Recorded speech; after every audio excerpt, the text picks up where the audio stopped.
bawang itlog.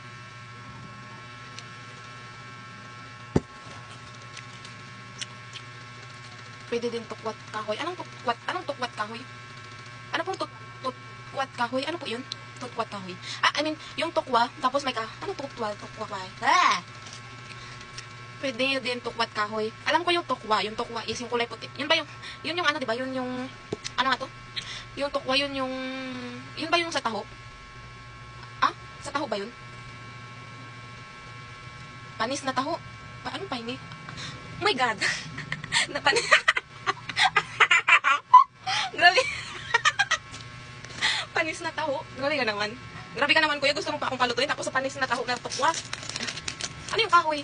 Ano yung kahoy? Kahoy na? Tukwat ka. Tukwat. Ano ba? Nabubulol akong tukwat kahoy.